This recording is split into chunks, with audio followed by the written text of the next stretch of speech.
Great morning, great afternoon, great evening. Hey, love, hey, love, hey, love. Woo!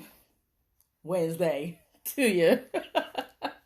I am Jessie C. Love, teacher love, coach love. It is Wednesday, January 2021, and I do realize I'm coming on at a different time. However, with today's inauguration, I may not be able to go live, and I don't want any of today's ceremonies or whatever that's going to occur to cloud anything that I may say. So I'm coming on right now before I get everything started. This is the Sun Price segment, which is Save Our Marriage Empowerment with prayer, reflection, inspiration, courageous conversation, and encouragement. You can put revelation, you can put enlightenment, you can put whatever you need to put there. But we are saving our marriages. Episodes for the healthy-minded people who are or desire to have a faithful, loving, respective, progressive, successful marriage by adding happiness to the happy that came to you already. It's my goal that these segments will stimulate an enthusiasm to reinvent and continuously improve or assist in maintaining. Hey, Eddie, thanks for speaking and tuning in. I actually saw your comment. Your experience that you are doing for life with your spouse. These segments have been on husbands, and I ain't been released yet. I'm almost getting a little tantrum myself, like the one I saw this morning with somebody leaving Black Lives Matter Plaza. Yeah, I haven't been released yet to go on to wives or those who are in the process of getting married. We're not designed to be alone. We're not meant to be alone. And no one is an island by themselves or with themselves. We all need someone. Thanks for the heart. I actually saw that go up. I believe that marriage is a ministry. I also believe that information changes situations. Prayer not only changes us, it changes the environment. Woo! Everything that a husband, a wife does, it immediately impacts, affects, and effects the spouse. The husband, you affect the wife. Wife, husband. So even though I'm only talking or primarily talking to husbands, this applies to wives too. When it comes to me talking to wives, you're going to have to switch it to apply it to husbands as well. Okay? Your interpretation, your perception. Think about it. So I'm not just talking to one. I'm also talking to myself. All right. Marriage is a higher level of commitment, and that covenant is a vow. It's not just a promise. It's a vow. Marriage to me is a ministry. What kind of ministry depends upon the people involved. It's not only within the structure of a home, it's also with the neighbors, the community, and even the world if they see. You know, social media, a lot of us put our relationships to the world. Let it be beneficiary. Yeah, beneficial. Let it be beneficial. Infidelity, misery, miscommunication, abuse, drifting, or divorce, which is an acronym for I'm mad, doesn't have to be a part of our marriages. Instead, we can be glad. You know, we can have that woo! That wonderful, that exciting, that reviving, that enthusiastic, that grateful, that lovingly loyal, astounding, and dynamically divine journey, adventure, experience. Oh, where you can just exhale. You inhale and you exhale. You're peaceful. You're working together. I guess I'm pretty sure that's why my hands are always doing this and everything, because it's like it's together. It's so lovely. It's just beautiful. There's a formula for success, just like there's one for failure. We don't leave our marriages up for happenstance. We're always praying because the enemy is always at work seeking whom to devour. Always. So that means we got to always be at work. Me, no, I'm not in covenant yet. I spent a lot of years, more than a decade, in our married and engaged ministry meetings, listening, learning, gleaning, talking, praying, crying, laughing, experiencing, and I still talk with married couples. Yeah, I still do. So, this is an assignment for like mind, like kind. You know, Amos 3:3. It's an assignment. And it wasn't taken lightly, and I didn't just jump into it and say, all right, I'll do it. No, I've been fighting. So if anyone has an issue with it, take it up with the Lord. All right. Today is episode 53, and there's a lot. There's not a lot that I want to say, but there is a lot that I want to say. Today is about being the best friend. A healthy husband is who I'm always talking to, just like a healthy wife. A healthy husband is a purpose partner that brings out the best in his wife. He doesn't always coddle or cuddle. He challenges her to become better. You like mine, you like kind. That iron is sharpening iron. I usually say it at the end. Iron sharpens iron. You challenge one another to grow. You don't stay stagnant. You don't just not change like it's something. Even dead things change. Everybody don't want to talk about that. Don't know. We're supposed to grow. And that's what life is about. Growth. Together you create more, enduring possible hell and circumstances. You are so secure in yourself and your wife that you don't see past her looking for so-called greener grass. No. When you water and fertilize your own, that's what you are cultivating and tending to. Ain't nobody's grass greener. Because you taking care of it. You taking care of your own. You, more often than not, knew from the first date, and you've matured into even more. You make her better. She makes you better. You're not bitter. You're better. No relationship should be closer to you than the one with your spouse. No relationship. No, this doesn't mean that you cut off people. It doesn't mean that you turn folks away unless they need to go for a season because perhaps they are traumatized and toxic. You know that tat. And they need to be away from you. Then okay, you may have to love them from a distance. But that whole cut off ministry, you don't do that. We don't turn our back on people. No. You don't turn your back on somebody that was there before your husband. You don't turn your back on someone who was there before your wife. Now, if it's somebody that has ill-conceived thoughts and, they don't mean you no good, then yeah. That's when you're like, all right, partner, see you later. There's a deeper level of intimacy and commitment that comes with the covenant of marriage. As the son who knows his mother's favorite color, her favorite flower, her favorite movie, song, food, challenge, strengths, dance, her peeves, her talents, her quirks, her laugh, her qualities, good and bad. You know all that about your mom. If she was in your life or you had to learn about her. How much more do you need to know about your wife? How much more do you think you need to know about your wife? A healthy husband, he gonna learn everything. He gonna, like they say, like the back of your hand, the inside of your hand, every little crack, crease, nook, cranny, dark line, light line, all of those. You're gonna know everything about your wife. Even more so. Not even your oldest partner, as we say, or homie knows more about you than your wife. Think deeply. Not even your best homie, your best bud, your man knows more about you than your wife. What you hid from them, your wife knows. This covenant establishes a different journey into intimacy. In marriage, there's no space for surface speech. There are no secrets between you and your wife. As much as you were willing to die for your mother, this willingness is tenfold for your wife. John 15:12-15, where Jesus is talking about he would lay down his life for a friend, or no greater love than this, than a man that would lay down his life for a friend. Yeah. Family is chosen for us by our Creator. That friend, your wife, for you husbands, wives, your husband was chosen from within. You didn't birth that. You didn't birth that. You weren't birthed into that. It was a choice. Everything is shared with your wife. Good, bad, happy, sad. You share it with your wife.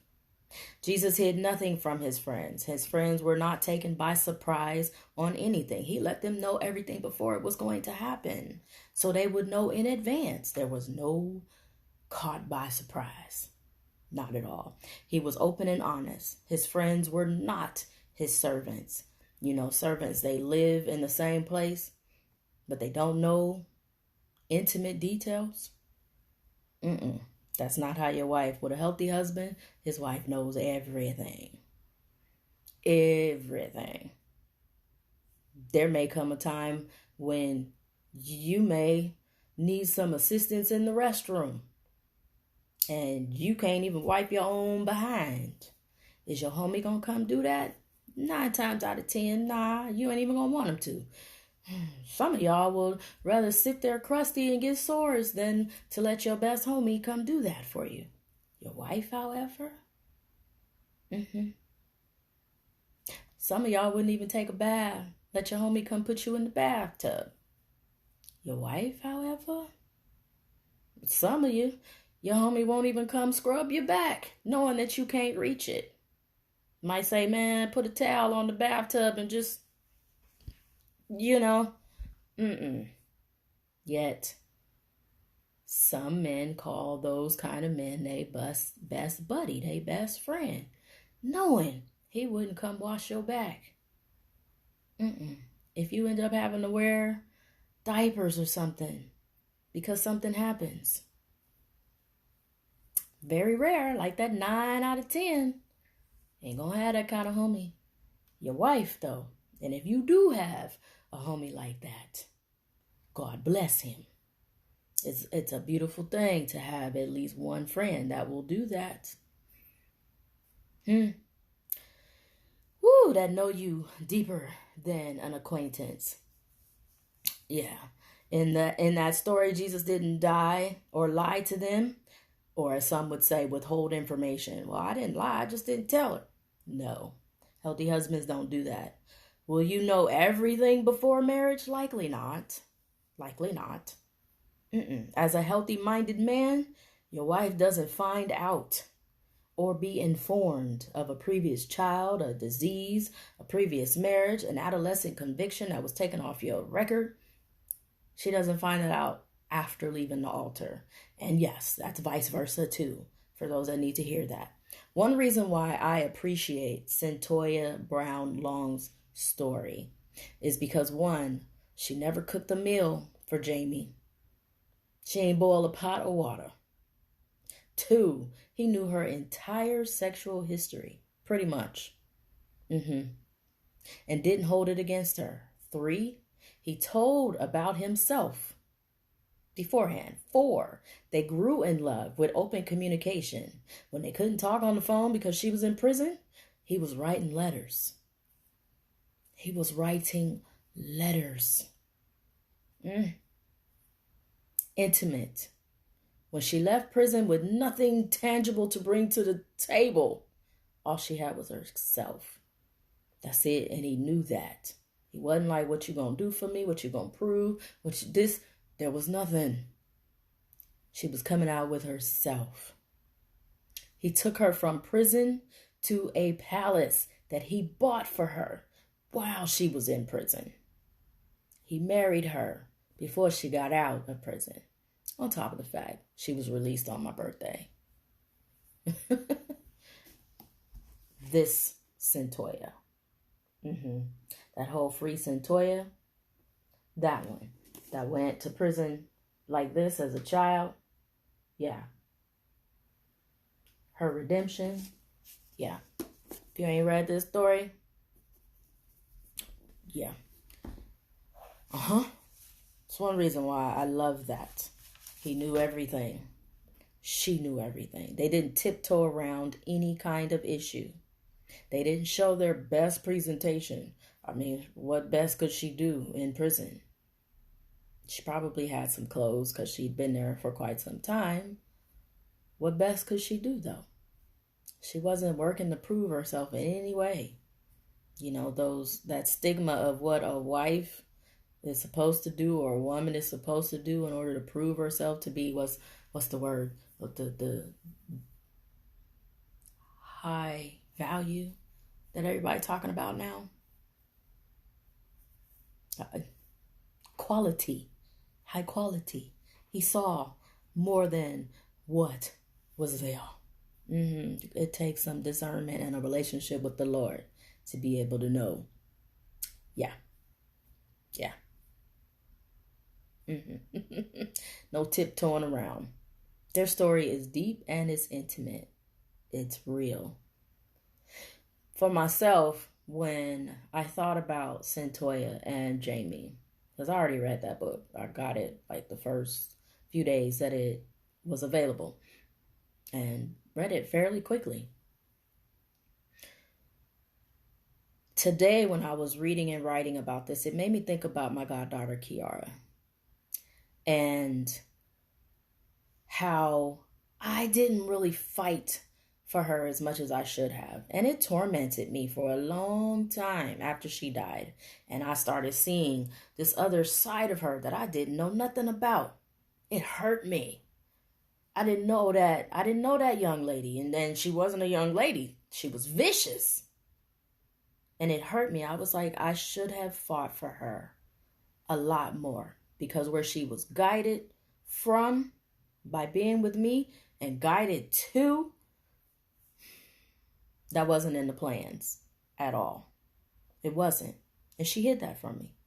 And to find out after, that's some painful. If you've never talked to a widow or a widower who finds out information after their spouse died and you never seen that pain, please go talk to one. You know, if you are not a healthy husband who has shared everything with his wife, go talk to a spouse who found out something after. Because then it feels like the whole marriage was a lie. And it's going to take some serious counseling to get through that. That's a brokenness that only God and somebody that God sends, our Creator sends to that person to help them get over and get through that. Woo! A man with a temper that should be disclosed before marriage with the evidence that he's working on it. Why? So when or if he chooses to go off and display that temper, she may be more forgiving and willing to work with him on it. That isn't to say that she'll be able to deal with it often or he'll be able to have that temper flare up often. Oh, no, not at all. This means that the first and possible second time she'll be calm and patient while saying how she feels about it and what she won't tolerate. You know, that kind of disrespect. You know, you might got one time. And that we're going to work on that. You're going to be doing something. You're going to get yourself into some deep counseling. Keep going until you find who you need to be with. Because that's not going to fly. That's not going to work. My environment needs to be peaceful. And how can it be peaceful if you choose to do that often? A healthy husband knows his wife is not a stuffed animal. She's not a punching bag to be beat down on. She ain't no inanimate object to curse out. He knows that. The creation of a relaxed and peaceful environment is highly dependent on mutual respect. Mutual love, mutual trust. This way, as a healthy husband, you know your best friend, your wife, can proudly stick by you as you do her. Your mouth becomes her sweetness. Let that sink in. Your mouth and the words you speak become her sweetness. As I've said before, men hear words, women feel words. And a healthy husband knows that what he says can build or break. And he doesn't want to break his wife in any way. She is not his competition. She's his partner. He compliments with an E and compliments with an I. His partner, his teammate. The words he speaks is sweet. They sweet. Song of Solomon 5:16. It's a sweet aroma, and it's a melody, a harmony that comes to her ears and goes all the way to her heart. Come on here. A healthy husband wants his marriage to keep rising above the highest level of all human relationships and friendships. I already talked about my goddaughter. My goodness. Yeah. That's why I have so many pictures of her as a baby girl versus pictures of her when the other lifestyle took over and she got pulled into that, trapped into it. Whew, where she could have been. Man, if you've never seen it from a widow or a widower, it would behoove you to go find somebody and ask them and really listen and look at the pain. And then be able to talk to a widow or widower whose husband didn't bring any kind of desecration. There was nothing hidden. There was no, oh, this woman comes, out of nowhere. Or this man, what? He didn't even do that. He didn't let that come into their union. That way, his wife could always be called blessed. Always. There's nothing that tainted the marriage with mess. Yeah, I talk to those kind of widows too. Widowers. Matter of fact, I need to call one today. It's been a while since I talked to her. Friendship between a husband and wife are like a precious gem. And I meant to actually have my little diamond. I don't have one of them in here. But yeah, it's like a precious gem. You shine it. You watch it sparkle. You let it be the earthly picture of our Creator's love, your marriage, your friendship between you and your wife. A healthy husband ensures that the saying, I married my best friend, holds true for the life long after he's gone. And of course, for those who need to hear it, the wife does that for her husband as well. Let's see. Today I'm going to give a couple of prayers because I have another book. So I'm going to give it to you. This one says, thank you for all the abilities you've gifted my wife. She amazes me with how much she is capable of handling. That doesn't mean that you put more on her than she can bear. Woman ain't supposed to be strong or strong. She's supposed to be precious. Yeah. Soft. Resilient, yes. Strong, no. Thank you, Lord, that her mind is sharp and her body is strong to be able to work as much as she does. She ain't no workhorse or mule, though. Keep that in mind. Dear Lord, keep open her eyes so that she sees her value in all of her abilities and that I see them as well. I don't suffocate her. I don't have my foot on her neck. Yeah. If ever she feels faint, tired, or drained, may your Holy Spirit anoint her with relief and comfort, and also guide me in how to relieve the pressure, the load, and the heaviness. I'm adding in what's coming to me as I'm reading this. Help her to feel rested. Give her time to be able to take breaks from her work so that she is rejuvenated, because I am her partner. I am working with her. I am talking with her. She is my best friend. I want the best for her. I want her around for as long as possible. Every day I want to wake up to her, and I want her waking up to me. Every day I want to see her eyes. Every day I want to see her smile. I don't want no tears coming to her eyes unless they're tears of joy. Help me to step in and encourage her with words of affirmation and appreciation so that she knows what she does is valuable. I pray no matter how busy of a work week she has, she is able to preserve herself with cheerfulness, knowing confidently that she is serving and honoring you, and I'm helping in that. Please fill her heart with patience so those who are near her while she works will benefit. Give my wife a desire to share with me about her day and all that she did, and give me the desire to listen intently and attentively. That minimum of 21 hours a week. We're on Wednesday. Help me to be a good listener.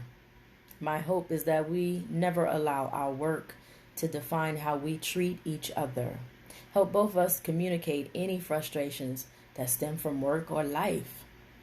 You are open. You are honest. This is your best friend that you are talking to.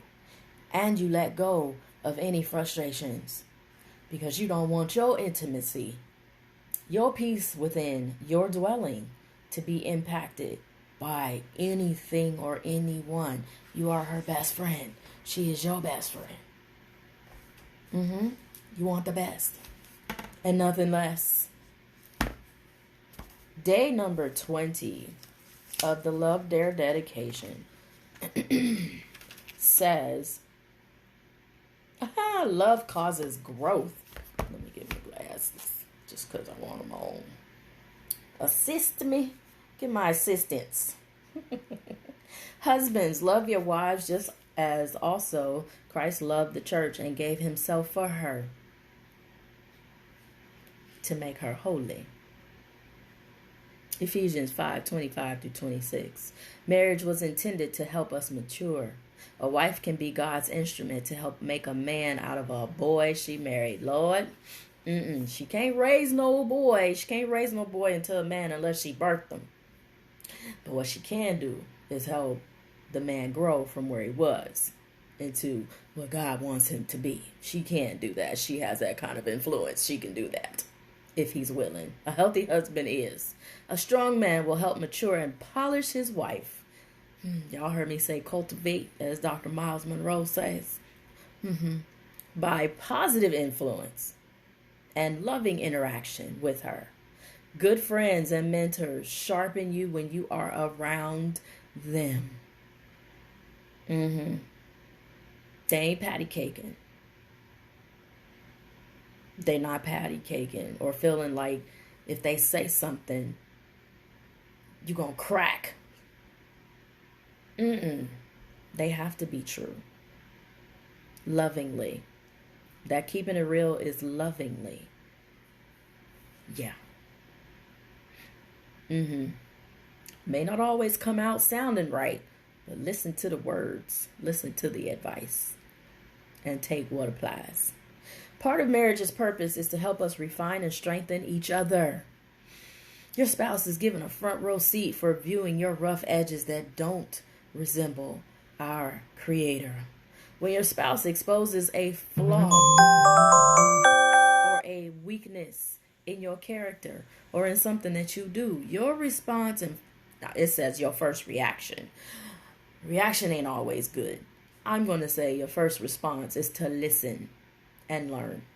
You should receive it as a heavenly sandpaper that buffs you into being more like our Creator. Since we were born in God's image, a lot of us stray away. Your spouse is there to, hey, that sandpaper gonna hurt, but after a while it's gonna get smooth, and you gonna get smooth. Your mate stands before you like a mirror, reflecting and exposing who you are. When I posted that picture of the wife who her dress looked like it was a bunch of mirrors, I don't know if they were real mirrors, which means that the dress was heavy, because marriage ain't nothing to take lightly. But when I saw the dress, I was like, she's letting them know I am a reflection of you. What's on the inside of me is going to come out too. I am a reflection of you. What you give to me is what you're going to receive. And that dress, it was so heavy and so many different lessons in it. A lot of folks were just, I wouldn't wear that. Yeah, it looked good on her, but I couldn't do it. It wasn't about you. The dress spoke volumes, and a lot of people just are not deep thinkers, and you can tell that. You can tell it. Lord. Your mate stands before you like a mirror, reflecting and exposing who you are in all your truth.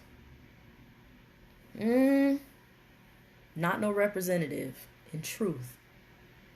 Not some false person in truth. Yeah. He or she is positioned like no one else to reveal areas in your life where correction is warranted. Constructive feedback. It's warranted. Not like a lot of us are just quiet. You know, I used to tell a lot of my babies, my sons and daughters, especially when they were like, you own us. Why you so hard? Why you this? And it's like, you should be concerned when I don't say nothing. Because everybody can grow. We're supposed to. When I don't say anything, that's when there's a problem. Yeah. Silence ain't always the best. Woo! Allow God, our Creator, to use this person to make you more like our Creator, even as our higher source works through us, through you, to cause growth in their lives as well. Yeah. You and your spouse should both bloom. Wherever you are planted, you're both supposed to bloom. Woo! Especially after being with one another, you're supposed to grow. She amplifies you. You amplify her. Y'all multiply. You not only add, you multiply. You only subtract where it's not godlike. It's not loving. That's when it's like, okay, let's chisel away at it.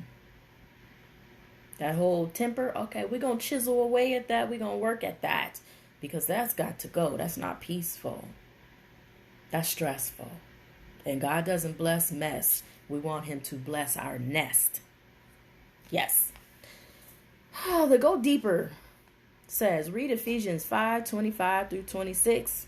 That was the one that it says, after love causes growth, where husbands love your wives. And it says, read Romans 8:28 through 29. And we know that part of that is that it all works out for our good. I didn't even know that was in here.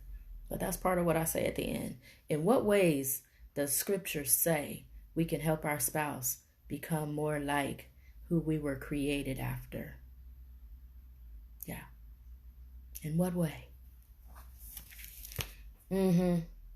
Marriage is still a great idea. Why? Because it's a God-ordained idea. Yeah. I know it's backwards.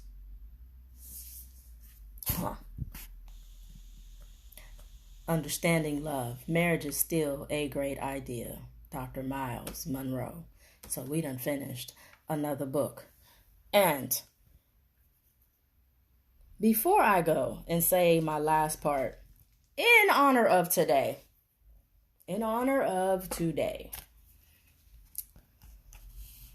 for 10 of you, I'm thinking of 10. For 10 of you, y'all cover, and because it's, inauguration 46, 4 plus 6 is 10. So basically, you're paying for shipping. I'm thinking of giving or gifting 10 of these. I will sign them and I will put them in an envelope and have somebody send them off to you. So you can inbox me and I will get them sent to you. I'm thinking of 10. Yeah, I'm thinking of 10. If I do more, maybe, but that may come later. So 10 of you that may want this, I'm going to gift it to you. I will sign it, have somebody send it for $10. So you paying for shipping. That's pretty much all you're doing is paying for shipping.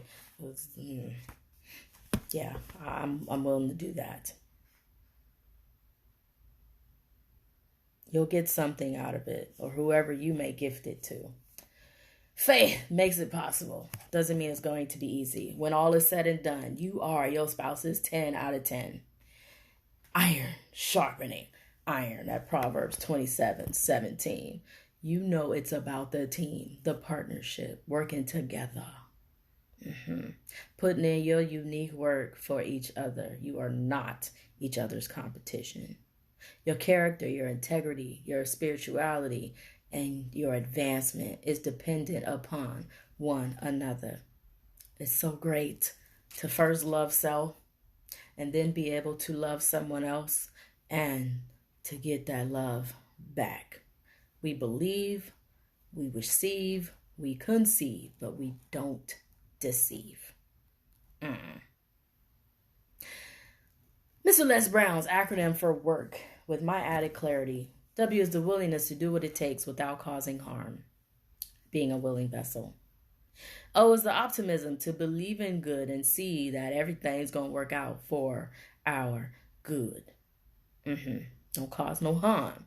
R is the ability to reinvent ourselves, to go from good to great, to let go of good in order to get great. K, the kindred spirit, means we're able to socialize and connect with the right relationships, that we're also able to ask for help and to receive help. I've grown a lot in that department because I never really wanted to ask for help before. Not that I didn't trust nobody. I was just like, let me go ahead and get it done. If I don't get it done, just won't have it. And I ain't like that no more. A lot of people don't believe me when I say I need help. I keep going until I find those that do. So for those of you that have been tuning in to Save Our Marriage Empowerment with prayer, reflection, inspiration, courageous conversations, and encouragement, with us being on episode 53, if you utilize any of the information that I have shared from, I don't even know what book we're on right now, but we just finished another one, and it's working for you, when you share it, please tag me. I would love to know. I really would. Yeah. Or you can come back to the video and type it on the video. Just let it be known that you've grown. Let it be known that you've grown. Thank you. I didn't even plan that, but it came out. And again, 10 of you, in honor of today, you pay for shipping and handling. 4 plus 6 is 10. I will get that book shipped to you. Just tell me who you want me to autograph it to, and it's yours. I appreciate your time. Thank you for tuning in. Our creator says the same. Okay, I need some hot tea. I will see you tomorrow. Right now, it's going to be episode 54. And we'll see where I'm led for tomorrow. Oh, snap! It's going to be 121:21. And it goes backwards. It's forward and backwards. Look at that. What is going to be the topic for tomorrow? Well, we'll see. We'll find out. Just writing that down. It's 121:21. 121:21. Tomorrow. Good God from Zion. Make it a lovely day, not just for you. Find someone else and help them have a lovely day too. Husbands, that's your wife. Wives, that's your husband. For those of us that are single, meaning we're not married, that it starts with self and then you transfer it to someone else. Remember, love never dies. It transfers. It's energy. It can change according to the relationship. It just doesn't die. Life is about growth. Life is about living. Walk in love. Live in love. Speak in love. Do everything with love. Lead in love. Be love. Love you more.